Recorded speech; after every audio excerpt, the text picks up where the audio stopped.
바울은 고린도 교회를 세우고 나서 5번에 걸친 편지를 보내게 됩니다. 얼마나 고린도 교회 안에 문제가 많았는지, 얼마나 안타까운 마음으로 눈물로 호소하며 편지를 보내고 또 바울이 가기도 합니다. 그래서 고린도전서 5장 9절을 보면은 이미 고린도전서를 쓰기 전에 바울이 너에게 쓴 편지에 내가 음행하는 자들을 사귀지 말라 하였다. 그들을 너희 중에서 내어 쫓으라. 아예 세상 사람들과 사귀지 말라는 게 아니라 너희 가운데서 음행하는 자들이나 우상 숭배하는 자들을 둘 수는 없다. 하나님의 교회는 그런 곳이 아니다. 그러므로 내어 쫓으라고까지 말씀합니다. 이렇게 편지를 먼저 보냈었습니다. 그런데 그 편지를 받은 고린도 교회로부터 글로에의 집에서 온 소식을 들으니 그의 편지가 오해가 되었습니다. 그뿐만 아니라 계속 교회 안에 분쟁이 있다고 말합니다. 그래서 이 일로 인해서 고린도 교회가 파송단을 보내게 됩니다. 그래서 세 사람을 보내면서 그들에게 바울에 대한 편지를 고린도 교회 성도들이 써가지고 여러 가지 질문을 했습니다. 그래서 이 질문에 대한 그 답으로 보낸 것이 바로 고린도전서입니다. 그때 이 편지를 보낼 적에는 디모데를 통해서 전달합니다. 근데 이 편지를 받고도 그런 큰 변화가 없을 뿐만 아니라 여러 오해와 함께 이런 문제가 등장하니까 그 다음엔 바울이 직접 방문을 했어요. 근데 직접 방문했을 때 그때에도 오히려 바울을 모욕하고 배척하고 그래서 슬픔으로 다시 에베소로 귀환할 수밖에 없었습니다. 그냥 바울이 너무 안타까운 거예요. 그래서 세 번째 편지를 보냈다고 바로 우리 디모데 저기 고린도전서 2장에서 말씀합니다. 세 번째 편지를 보낼 적에는 강경한 어조로 고린도 교회를 책망합니다.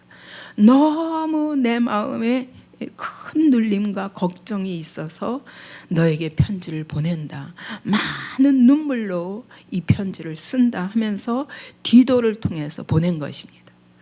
여러분, 이렇게 세 번째 편지를 보내고 그가 방문을 했어도 그 교회를 세운 바울이 갔는데도 그 바울을 배척할 만큼 고린도 교회의 상황은 심각했습니다. 근데 거기다가 책망까지 해가지고 이 편지를 디도 편으로 이렇게 보냈을 때 그러고 나서 바울은 얼마나 괴로웠겠어요.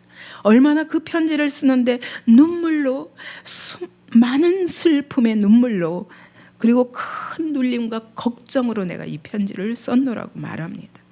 그리고 나서는 그 편지를 보내고 나서 더군다나 책망까지 했잖아요. 그러니 이걸 어떻게 고린도 교회가 받을까? 이 자기가 세운 영혼들에 대한 이 안타까움으로 그 반응을 기다리는 바울의 마음은 편하지만 않은 것입니다. 그렇기 때문에 오늘 12절에 내가 그리스도의 복음을 위해서 그가 에베소에서 많은 환난 가운데 1장에 보면 그가 어떤 환난 가운데 마치 사형 선고를 받은 것 같은 상황 속에서 내가 복음을 전하고 있다고 말합니다. 그는 죽기로 결정한 겁니다. 사형 선고를 받아도 그는 이 포기할 수 없는 그런 복음 전도자였습니다. 지금 그는 3차 전도 선교 여행 중이었고 에베소를 중심으로 아시아 전 지역을 돌면서 복음 전하는데 가는 곳곳마다 많은 어려움이 있었습니다. 그런데 이 에베소에서 사역하다가 드로아 지역으로 갈 적에는 거기가 마게도냐가 더 가깝고 고린도로 가는 길일 수 있는 거예요. 그래서 그가 드로아에 갔다가 거기서 디도를 만나고 그 다음에 거기서 좀 복음을 전하다가 그 다음에 마게도냐로 갔다가 그 다음에 이 고린도로 가려는 것이 그의 목적이었습니다. 그런데 드로아에 갔는데 이 와야 할 디도가 안 오는 거예요. 바울이 너무 가슴이 아파서 이게 드로아에 이르렀는데 주 안에서 문이 열렸다는 거예요. 복음의 문이 활짝 열렸다는 겁니다. 바울이 어떤 핍박과 고난 속에서 사형 선고 같은 자리에서도 그는 복음을 위해서 절대로 포기하지 않는 사람이었습니다. 끝까지 핍박받고 매맞고 옥에 갇히고 심지어 돌에 침을 당해서 마치 죽은 자같이 버려지는 한이 있어도 복음 전할 기회가 있는데 지금 복음 전할 기회가 없고 핍박받고 사형 선고 같은 고난을 받으면서도 절대로 복음의 길을 포기하지 않는 그런 바울인데 지금 드로아에 갔는데 문이 활짝 열렸다는 거예요. 얼마나 신나게 복음을 전해야 하겠습니까? 근데 고린도 교회에 대한 이 근심과 아픔 때문에 심령이 편치 못하여서 복음 전하는 걸 포기했다는 거예요. 문이 열렸는데도 포기했다는 거예요. 여러분, 이것이 바울의 사랑이라고 바울이 고백하고 이것이 그리스도의 심장이라고 고백하시는 겁니다. 하나님의 마음인 거예요. 영혼에 대한, 자기가 세운 영혼에 대한, 그리고 하나님의 교회가 어떤 교회입니까? 피값 주고 사신 교회입니다. 그런 교회가 이렇게 무너질 위기, 무너지는 건 다른 걸로 무너지는 게 아니에요. 복음이 무너지면 무너지는 것입니다. 하나님의 말씀이 무너지면 무너지는 것입니다. 하나 되는 것을 포기하면 무너지는 것입니다. 바울은 생명과 같은, 그리스도께 생명과 같은 피값 주고 사신 하나님의 교회가 이렇게 복음 안에서 무너지고 더군다나 자기가 세운 교회가 이렇게 무너지는 걸 그는 원치 않는 것입니다. 원치 않는 정도가 아니라 아무것도 할 수 없었다고 말하는 거예요. 아무것도 할 수가 없는 거예요. 여러분 안에도 이런 교회를 향한 이런 심장이 있기를 원합니다. 왜냐하면 이것은 그리스도의 심장이기 때문입니다. 이것이 교회를 바라보시는 주님의 마음이기 때문입니다. 그래서 그가 13절에 내가 내 형제 디도를 만나지 못함으로 내 심령이 편하지 못하여 그들을 작별하고 마게도냐로 가는, 빨리 왔어야 할 디도가 아직도 안 오는 거예요. 그래서 에베소에서 기다릴 수가 없어요. 드로아로 갔는데 거기 훨씬 가까운 지점까지 갔고 거기서 아마 배 타고 오지 않을까 이렇게 생각했던 거예요. 그런데 만나지 못했습니다. 그래서 내 심령이 편하지 못하여 복음 전할 기회를 포기하고 드로아의 형제들을 작별하고 마게도냐로 더 가까이 또 갔습니다. 결국은 나중에 보면 마게도냐에 가서 디도를 만납니다. 근데 이건 그 후의 일이에요. 고린도후서 7장 5절 7절 보면 내가 마게도냐에 이르렀을 때 우리 육체가 편하지 못하였고 마게도냐에 가서 복음을 전하는데도 이 육체가 편할 수가 없어요. 사방으로 환난을 당하며 그래서 밖으로는 계속 다툼과 어려움이 있고 안으로는 자기 마음에 두려움이 있었다는 거예요. 그러나 낙심한 자를 오죽하면, 여러분 바울은 옥에 갇혀도 낙심하지 않고 빌립보 교회에서도 찬양하고 매맞고 피 흘리면서도 찬양하는 사람이었습니다. 근데 이 교회를 향한 마음은 그게 아닌 거예요. 낙심한 자를 위로하시는 하나님이, 너무 낙심 가운데 있을 때에 위로하시는 하나님이 디도가 옴으로 위로하셨다. 거기서 디도를 만난 거예요, 마게도냐에서. 근데 거기다가 기쁜 소식을 들고 온 거예요. 그가 너희의 사모함과 애통함과 이 바울의 책망의 편지를 받고 눈물의 편지를 받고 드디어 사모함과 애통함으로, 그리고 바울을 위하여 열심 있는 자같이 우리에게 보고함으로 나를 더욱 기쁘게 하였다 말합니다.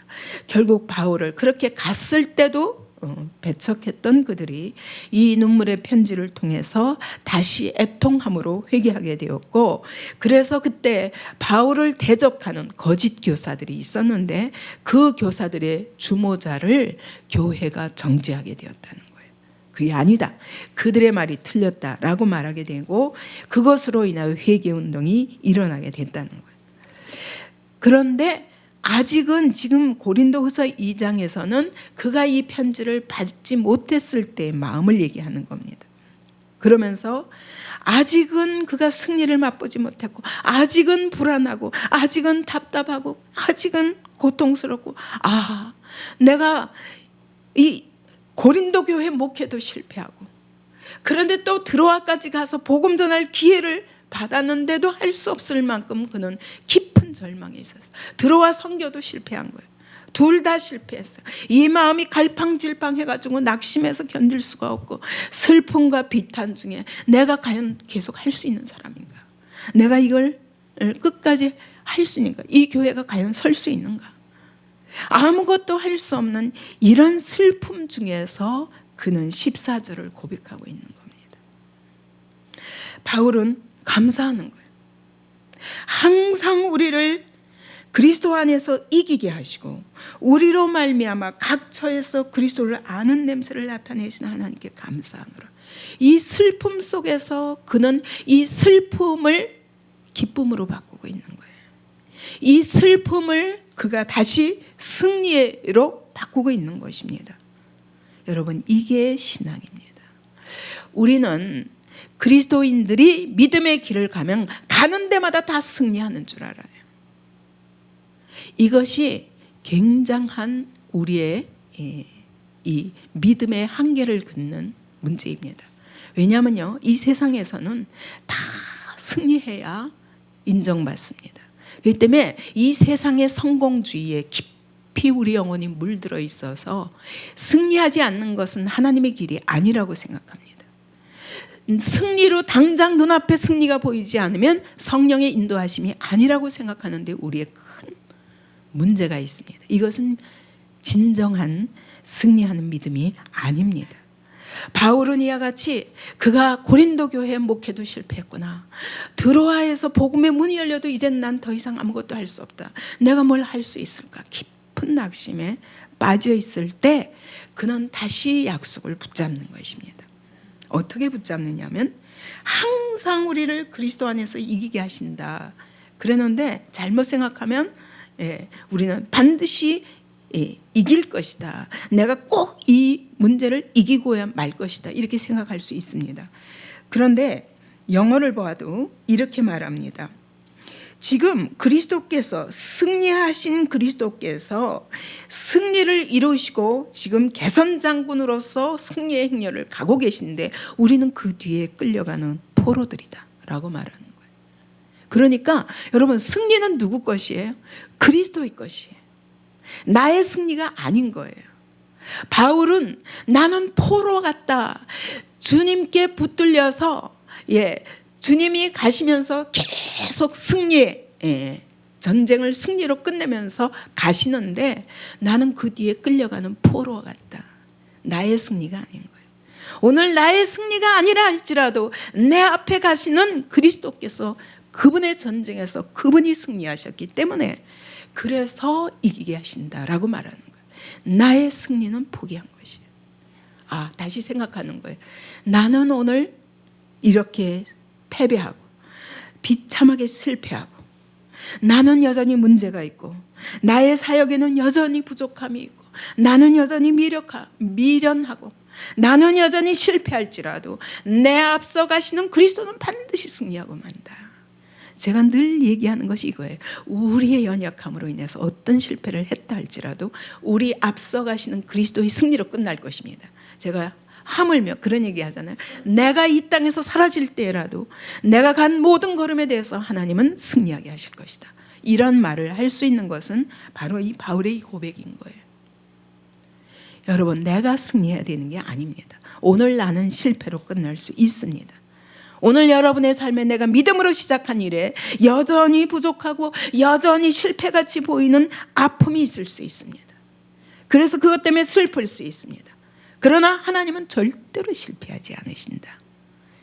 그리스도께서는 절대로 실패하지 않으신다. 왜? 십자가에서 승리하셨기 때문에. 그래서 그리스도의 승리를 붙잡는 것입니다. 이게 믿음이에요.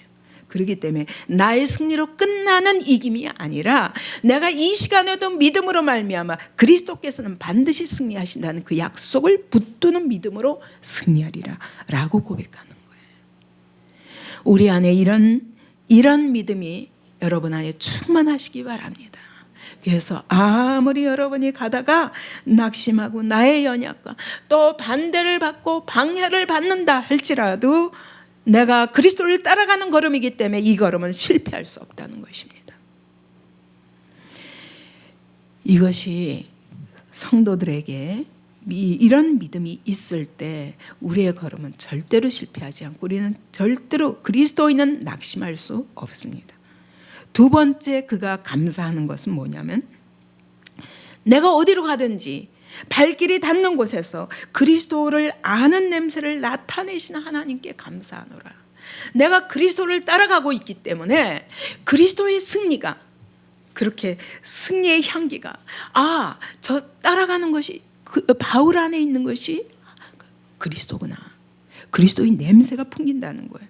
그래서 바울은 실패로 나타날 수밖에 없지만 바울의 슬픔과 처절함과 낙심과 그리고 이 슬픔 속에서도 다른 사람들은 그리스도를 알게 된다는 거예요. 나의 걸음을 통해서. 이것이 바로 바울의 승리의 고백이고 기쁨의 고백이고 감사의 고백인 것입니다. 그래서 15절에 우리는 구원받는 자들에게나 망하는 자들에게나 하나님 앞에서 그리스도의 향기니, 영어로는 아로마라고 표현합니다. 여러분, 아로마 향기는 살리는 향기예요. 그죠? 아로마는 그 향기가 짙은데 그 아로마는 우리의 어떤 부분을 치료하는 향기예요. 그와 같이 여러분, 우리는 지금 포로처럼 그리스도께 잡혀가지고 끌려서 가고 있어요. 그래서 오늘 나의 실패와 나의 낙심과 나의 여러 부끄러운 모습으로 나타날 수 있지만, 여러분, 그리스도께서 앞서가시면서 그리스도를 아는 나의 실패를 통해서 딴 사람은 그리스도의 승리를 보게 된다는 거예요. 나의 아픔을 통해서 다른 사람은 그걸 통해서 살아난다는 거예요. 치료받는다는 거예요. 그래서 구원받는 자들에게나 망하는 자들에게나 하나님 앞에서 그리스도의 향기라. 나의 어떠함과 상관없이 오늘도 그리스도를, 나를 통해서 다른 사람들이 그리스도를 알게 된다는 거예요. 바울이 아무리 저렇게 성령 충만한 사람이라 할지라도 저렇게 연약하구나. 그걸 통해서도 그리스도께서 영광을 받으신다는 거예요. 바울은 실패할 수밖에 없지만 그 안에 계신 그리스도는 승리하시는구나. 이걸 다른 사람들이 보면서 그리스도를 더 알게 된다는 거예요. 이것이 바울의 기쁨이요, 이것이 바울의 감사라고 지금 고백하는 것입니다. 그래서 16절에 이 사람에게는 사망으로부터 사망에 이르는 냄새요, 저 사람에게는 생명으로부터 생명에 이르는 냄새라. 이게 무슨 말씀이냐면, 다 같이 내가 가는 걸음마다 다 그리스도를 알고 생명으로 일어나면 얼마나 좋겠습니까? 그런데 내 걸음이 때로는 사망에 이르는 냄새가 되기도 하더라는 거예요.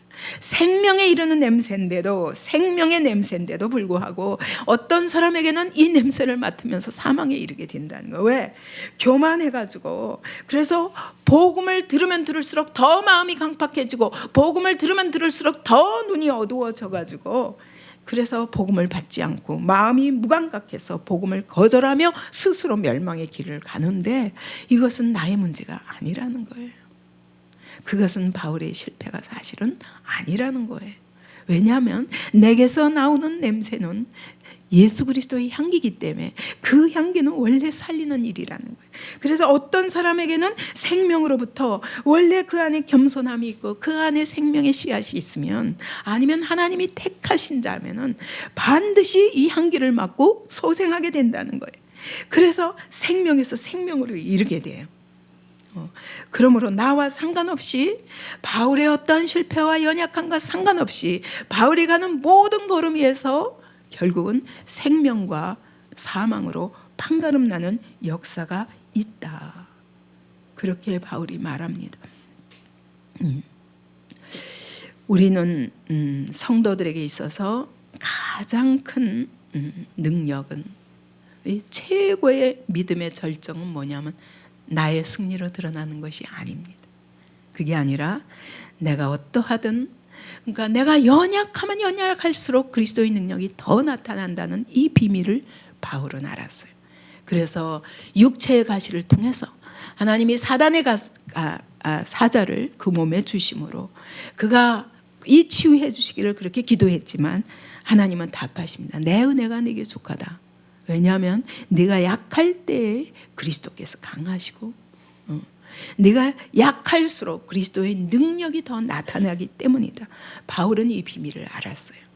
그래서 그는 고린도후서 그 이후에도 말하기를 나는 어찌하든 죽음에 이르려 한다. 왜냐하면 내가 죽을 때 그리스도께서 부활의 그리스도께서 나타나시기 때문이다.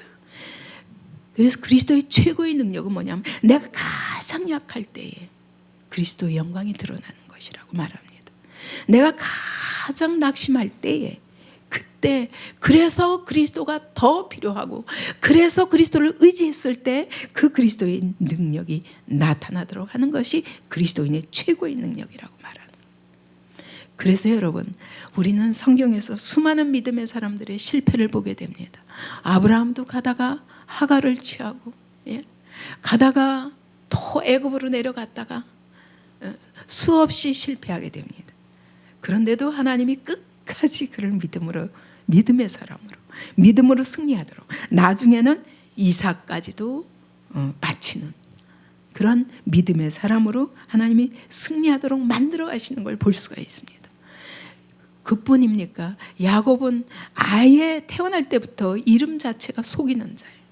그래서 아버지도 속이고 형도 속이고 외삼촌도 속이고 끊임없이 속으면서 장자 명분을 살려고 그러고 끊임없이 자기가 어떻게 해보려고 하지만 나중에는 환도뼈가 부러지도록 하나님 앞에 기도하면서 이스라엘이라고 불림받도록 그렇게 하나님이 이름을 바꾸셔서 완전히 믿음으로 승리하는 그러한 사람으로 만들어 가시는 것을 우리가 볼 수가 있습니다. 그래서 그리스도인의 실패는 실패가 아닙니다. 이 실패를 통해서 하나님은 더 승리의 주님을 드러내시며 이런 사람도 바꿔가시면서 하나님이 어떻게 하시는가. 그래서 우리 그리스도인들은 아무리 연약해도 낙심할 수 없고 여러분 아무리 지금 부족해 보여도 저 사람은 안 돼. 이건 있을 수 없는 거예요. 우린 마지막까지 가봐야 됩니다. 왜냐하면 이 승리의 주님이 그를 어떻게 만드시면서 야곱 같은 자를 통해서도 어떻게 믿음의 승리를 이루게 하셔서 아브라함과 이삭과 야곱의 하나님이라고 말씀하실 수밖에 없는 그러한 믿음의 승리를 그의 생애를 통해서 이루어 가시는 것입니다. 그러므로 여러분 우리의 싸움은 뭐냐? 믿음의 싸움이에요. 세상이 볼 수 있도록 사람의 눈으로 볼 수 있도록 하는 나의 승리의 싸움이 아니라 믿음의 싸움이에요. 어떤 상황 속에서도 하나님의 약속을 붙잡는 믿음의 승리의 싸움인 것입니다. 그래서 바울은 이렇게 말합니다. 내가 가는 곳곳마다 이런 연약한 나를 통해서도 결국과 생명과 사망의 길로 모든 사람들이 나뉘어져요. 왜? 나는 연약할지라도 내가 그리스도를 따라가고 있기 때문에 결국은 그리스도께서 이 일을 하시는 거예요. 근데 누가 이렇게 가는 길마다 생명과 사망으로 사람들을 착 나누는 이 일을 하겠습니까? 누가 이 일을 감당하리요? 누가 이런 생명과 사망을 판가름하는 모든 사람에게서 그걸 판가름하는 이런 사역에 적합한 능력과 권위를 가지겠는가? 라고 묻는 거예요. 누가 이런 권위를 가지겠는가? 고린도 교회가 아무리 거절할지라도 고린도 교회가 볼 때 바울은 말도 없는 자예요. 맨날 병에 걸려서 늘 골골하면서 말도 없느라고 그러면서 사도냐 그가? 예수님과 같이 살아본 적도 없고 예수님 계실 때 핍박만 했던 자가 그가 사도냐? 이러는데도 불구하고 누가 이런 사역을 하기에 합당하냐? 라고 말하면서 바로 그것이 바울이라고 말하는 거예요. 왜? 17절 우리는 수많은 사람들처럼 하나님의 말씀을 혼잡하게 하지 아니하고 여기 혼잡하게 한다는 건 뭘 섞는다는 거예요. 여기 영어로 보면 뭐라고 그랬냐면 자기 유익을 위해서 행상을 다니는 밀매꾼이라고 말하는 거예요. 복음을 전하는데도 자기 유익을 위해서 행상처럼 장사꾼처럼 다니면서 그리스도의 복음, 그리스도의 보배 되신 그리스도를 팔아먹는 자들이 있다고 말하는 거예요. 그런데 나는 어떻게 하는 자냐? 순전함으로 하나님께 받은 것 같이 하나님 앞에서와 그리스도 안에서 말하노라. 너희가 나를 반대하고 너희가 나의 복음을 받지 않는다 할지라도 나는 어떤 자냐? 밀매꾼이 아니라는 거예요. 나는 복음의 장사꾼이 아니라는 거예요. 나의 유익을 위해서 팔아먹는 자가 아니라는 거예요. 거기다가 술 장사가 술에다 물을 섞듯이, 가짜를 섞듯이 그렇게 해서 자기 유익을 위해서 복음에다 다른 것을 섞는 자가 아니라는 거예요. 나는 하나님께 받은 것 가지고 오늘 너에게 말하고 있는 자라는 거예요. 오늘도 그리스도 안에서 말하고 있는 자라는 거예요. 나는 하나님 앞에서 그리스도 안에서 말하고 있다고 바울이 말하는 겁니다. 이런 자가 바로 생명과 사망을 가르는 능력 있는 이 일을, 이 사역을, 그리스도를 아는 냄새를 풍기는 이 사역을 할 수 있다고 그가 말하는 거예요. 그러면서 그 이후에 3장, 4장 계속 가면서 그는 말합니다.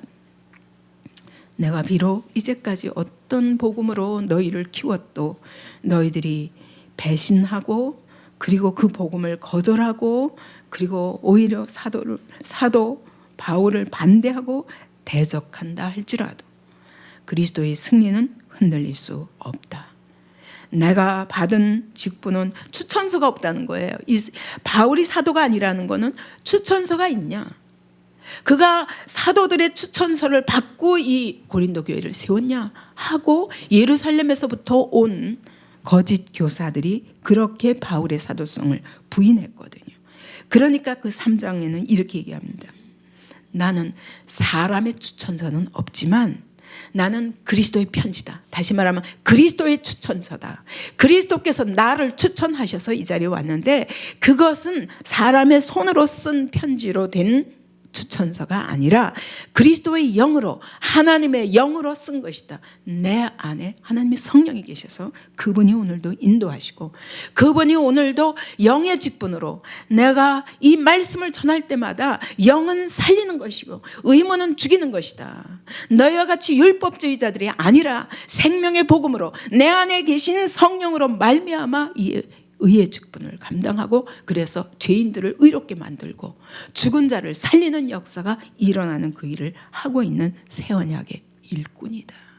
새 언약의 일꾼은 사람의 추천서에 의해서가 아니라 여러분 오늘도 마찬가지입니다. 신학교 나온 것이 추천서가 아니라 영의 직분, 우리 안에 성령님이 계셔서 살리는 역사가 있을 때 그것이 그리스도의 추천서라고, 그리스도께서 보내신 자요, 그리스도께서 세우신 사도라고 말씀하시는 겁니다. 그러므로 우리가 주의 영광을 보매 그리스도의 영광을 보고 한다는 것, 모세가 수건을 쓴 것처럼 그렇게 수건을 쓰고 하나님을 보는 것이 아니라 주의 영이 이 안에 계신 사람들은 오늘도 주의 영으로 말미암아 주의 영광을 보고 있다. 그러므로 내가 오늘도 계속 주의 영광에서 더 큰 영광으로 나아갈 수밖에 없다. 오늘 연약할지라도 내 안에 그리스도의 영광이 드러내고 있다. 그렇게 자기 변호를 합니다. 4장에서는 이 보배를 질그릇에 주셨으니 라고 말해요.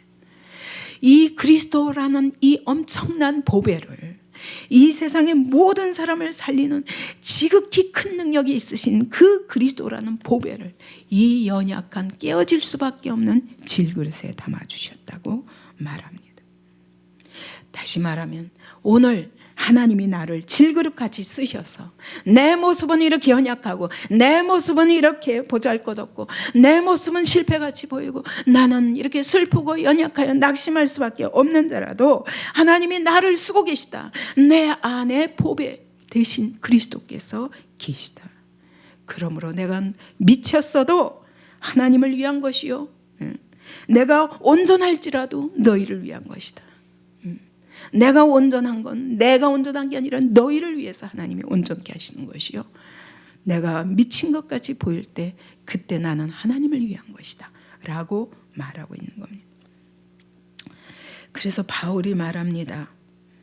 비록 우리는 연약할지라도 오늘 이 질그릇 같은 우리 연약함 속에 그리스도라는 엄청난 보배, 생명에 이르게 하는 이 향기를 담으시고 승리자 대신 그리스도의 승리를 드러내기 위해서 우리는 다 끌려가는 포로들이다. 그러므로 여러분, 오늘 여러분의 삶에 나타나는 실패같이 보이는 것 때문에 낙심하지 마십시오. 중요한 것은 내가 그분을, 그리스도를 의지하고 그리스도를 따라가고 있느냐 아니냐가 중요한 거예요. 그리스도를 따라가다가 나타나는 연약과 실패, 이것은 문제가 아닙니다. 결국은 그리스도의 승리로 끝날 것입니다. 오늘 우리가 너무 나의 승리에 집착해 있기 때문에 낙심하고, 내가 어떻게 멋있게 드러나게 하기 위해서 여러분 얼마나 그리스도인을 회방하는 자들인지 모릅니다. 그래서 오늘 이 시간에 우리가 주님을 큰 소리로 부르며, 주님, 그렇습니다. 나는 이렇게 연약할 수밖에 없지만, 그러나 주님은 이 승리의 걸음을 이미 십자가에서 이루신 그 승리의 행렬을 가고 계신데 내가 그분을 따라가고 있나이다. 그러므로 이 걸음이 아무리 연약하고 나의 실패와 나의 부족과 나의 여러 낙심과 실망과 좌절로 그런 순간들을 겪는다 할지라도 끝내는 그리스도께서 영광 받으시게 할 것을 믿습니다. 오늘 내가 가다가 사망의 세력에 부딪혀가지고 그들이 반대하고 대적하고 그리고 복음을 받지 않을지라도 걱정할 필요 없습니다. 왜냐하면 그리스도께서 그분이 가르시는 것입니다. 그것은 우리가 할 수 있는 일이 아닙니다. 그리고 주님이 나 같은 자를 의의 직분으로, 영의 직분으로, 살리는 직분으로, 그리고 정말 새 언약의 일꾼으로 쓰시고 계시기 때문에 내가 그리스도를 따라가는 한 우리에게 낙심이 없습니다. 이런 믿음의 승리가 우리 성도들의 영혼에 넘치기 바랍니다. 그리고 우리 교회에 넘치기 바랍니다. 주님을 크게 부르며 오늘도 이 승리가 우리의 삶에 나타나도록 주님을께 부르짖는 이 시간 되기 바랍니다.